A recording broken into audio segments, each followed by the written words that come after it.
Vedem foarte des mesaje precum fără agenții imobiliare, vedem grupuri pe Facebook fără intermediari și întrebarea este de ce proprietarii urăsc agențiile imobiliare? Și în acest videoclip o să-ți dai seama de ce. Este demonstrat psihologic și, foarte important, nu are legătură cu tine, nu are legătură cu profesionalismul tău, nu are legătură cu sinceritatea ta, ci este ceva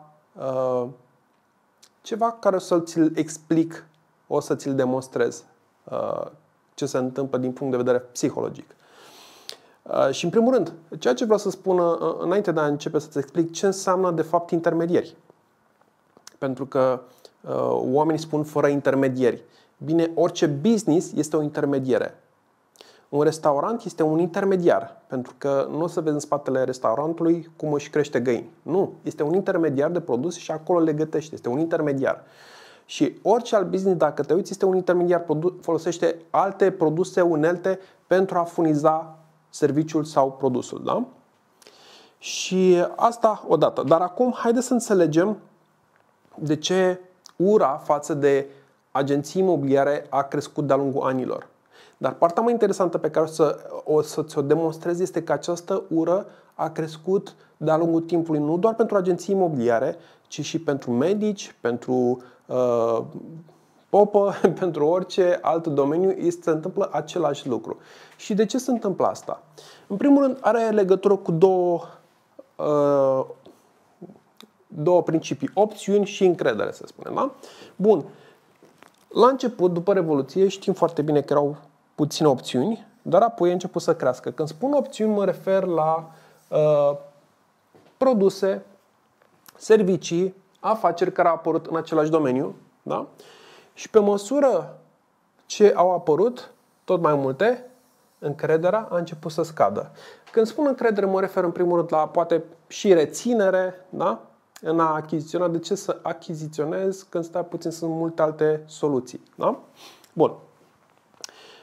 Imaginează-ți că în acest moment ai fi singurul agent imobiliar în oraș. Păi, ai fi vedetă. Apărea la televizor, toată lumea te caută, da? Pentru că ești singurul agent imobiliar. Dar acum sunt mai multe. Sunt mult mai multe. Și atunci, prin faptul că sunt mai multe, încrederea începe să scadă. De ce? Pentru că prin creșterea numărului de opțiuni, clientul este bombardat cu aceste opțiuni, să spunem că asta este creierul clientului, este bombardat cu opțiuni, da? Și atunci se creează un fel de barieră care respinge aceste opțiuni. Și acest lucru se întâmplă, de exemplu, și în cadrul medicilor dentiști, de exemplu, stomatologi. Când erau puțini, era foarte mult respect pentru medici. Pe măsură ce a apărut mai multe cabinete, încrederea a început să scadă. Acum deja este hate, ridicol și mai departe pe social media. Sunt comentarii de genul, da, trebuie să-mi vând o casă ca să-mi pun implant dentar la voi. Dar în realitate, un implant dentar acum este de 3-4 ori mai ieftin decât era în urmă cu 15-20 de ani. Da? Și este mult mai ieftin decât în Occident. Dar oamenii, după cum am spus, creierul creează o barieră datorită opțiunilor. Și cam ăsta este motivul pentru care vezi grupuri pe Facebook de genul fără intermediar, fără agenții, direct de la proprietar. Culmea, direct la dezvoltator. Și dezvoltatorul este un intermediar. Da? El contactează diverse firme să pună termopani instalați și așa mai departe. Și el este un intermediar. Da? Ok. Deci, în primul rând, sper că ai înțeles motivul pentru care se întâmplă asta și ceea ce ai tu de făcut este să prezinți oferta, să discuți cu clientul în așa fel încât să treci peste această barieră protectoare. Da? Și haideți să vedem cum poți face asta. În primul rând trebuie să înțelegi care sunt convingerile clienților și care este realitatea. Tu știi foarte bine care este realitatea, dar clienții au alte convingeri. Da? În cazul exclusivității, pentru că despre asta am susținut un webinar de curând, proprietarii consideră că un contract de exclusivitate îi blochează cu proprietatea. Da? Și realitatea este că un contract de exclusivitate, statistic demonstrat, când ai un contract de exclusivitate pe proprietate, acea proprietate se vinde de 2 ori mai repede. Dar ei consideră că se blochează.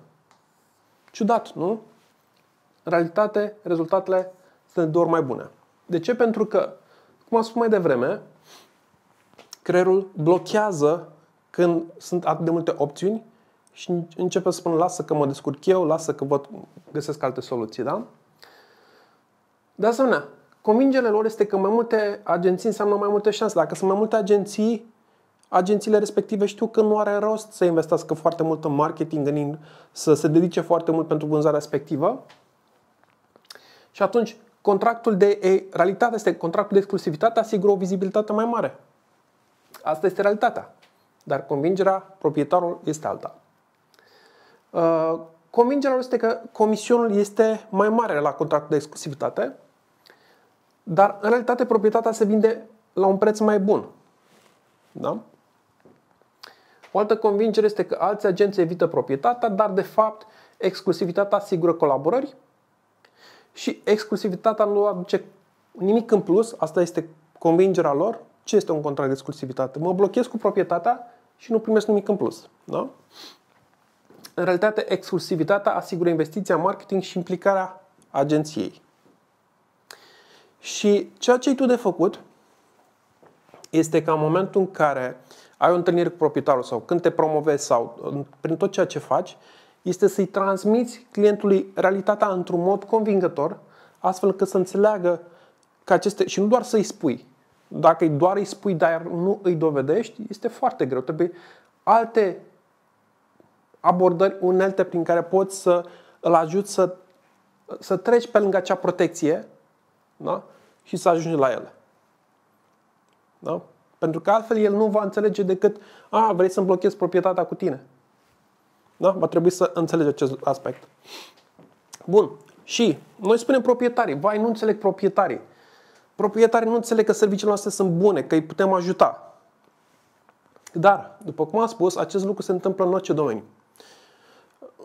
Pacienții nu înțeleg că medicii îi pot ajuta și mai departe. Da? Dar în același timp este și în cazul tău. Adică tu vrei ca proprietarul să te înțeleagă, da?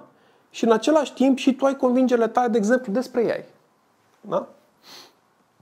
Despre ei tu spui că dacă vreau să câștig mai mult, trebuie să muncesc mai mult. Nu contează. Eu trebuie să muncesc mai mult și eu să câștig mai mult. Dar în realitate viteza de interacțiune este egal cu viteza de tranzacție. Cu cât interacționezi mai rapid, și acest lucru viteza nu o poți mări. Dacă dai un telefon, atât de repede poți vorbi. Asta este maximum. Dar unei poate să discute cu 100 sau cu 1000 de oameni în același timp. Înseamnă viteza de interacțiune, care înseamnă viteza de tranzacție. Da? Oamenii vor relație, nu discuții cu roboții AI. Este ceea ce am primit, am văzut destul de des că se mai spune la Zoom. În realitate, 95% dintre oameni, în primul rând, nu-și dau seama că vorbesc cu ei. Da? Am văzut o mulțime de situații amuzante în privința asta. Inclusiv mie mi s-a întâmplat să vorbesc cu un AI făcut de mine și nu știam că vorbesc cu ei. Credeam că vorbesc cu un client al meu. Ok, bun. Oamenii vor relație, nu discută cu roboții ei. Asta este convingerea agențiilor imobiliare. Da? În realitate, dacă vânzătorul are o nevoie, discută și cu pereții. Eu am fost și în situația de a fi și cumpărător și vânzător și știu că în momentul în care am fost vânzător și mai aveam 2 săptămâni, trebuia să vând în 2 săptămâni sau pierdeam toți banii, eram în stare să vorbesc chiar și cu o furnică să o întreb dacă vrea să cumpere. Da? Deci este foarte important să înțelegem că proprietarii cu adevărat motivați care vor să lucreze cu agenție vor discuta cu AI-ul. Plus că nici măcar nu-și dau seama că vorbesc cu ei majoritatea. Problema este că proprietarii cer prea mult. Da? De câte ori am auzit și asta, da? Proprietarii din ziua de azi cer foarte mult. Greșit. Realitatea este că nu reușesc să discuți cu suficienți proprietari. Pentru că, așa cum am spus mai devreme, viteza de interacțiune. Dacă tu într-o zi când începi să prospectezi, dai 5-10 telefoane, nu ai reușit încă să ajungi la proprietarii care sunt cu adevărat motivați și vor să vândă la un preț bun. Ai sens? Bun. Și soluțiile ai sunt scumpe. Și Oarecum da, pentru că sunt niște tool-uri de comunicare, nu este doar o pagină web. Dar, în realitate, timpul irosit și oportunitățile pierdute sunt mai scumpe. Da? Atâta timp cât tu nu ai viteză de interacțiune, de fapt pierzi oportunități. Și îți orsești și timpul în prospectare. De exemplu, agenții imobiliari, din ceea ce mi s-a împărtășit, și este absolut normal până la urmă, ceea ce fac este că se uită până anunț, încep să studieze anunțul respectiv, să vadă câte camere, să vadă ce îmbunătățiri, ce și cum, ca să știe ce să discute la telefon cu proprietarul. Da? Și când sună, bună ziua, sunt agent imobiliar. Și el spune, nu vreau. Bun. Nu vreau cu agenții. Și ce ai făcut? Ți-ai irosit timpul. Da? Ți-ai irosit timpul și ai pierdut oportunități foarte multe. Da? Bun. Deci ceea ce trebuie să faci cu tine este să, dacă vrei să avansezi, este întotdeauna să vezi care sunt convingerile mele și care este de fapt realitatea, fără a-ți impune subiectivismul. Încearcă să fii cât mai obiectiv și la fel, încearcă să fii cât mai obiectiv în ceea ce privește convingerile proprietarului și apoi care este de fapt realitatea. Și apoi încerci să găsești soluții cum poți să îi expui proprietarului realitatea în așa fel încât să înțeleagă. Dar în ceea ce privește subiectul de ce proprietarii urăsc agențiile imobiliare, și nu toți, bineînțeles, există un anumit procent, dar în ceea ce privește acest subiect, așa va fi mereu de aici încolo. Important este ca tu să reușești să-ți faci business-ul în așa fel încât să transmiți mesajul potrivit, să comunici cum trebuie cu proprietarii și, bineînțeles, viteza de interacțiune care te va ajuta să intri mai repede în legătură cu proprietarii potriviți și astfel să faci mai multe vânzări.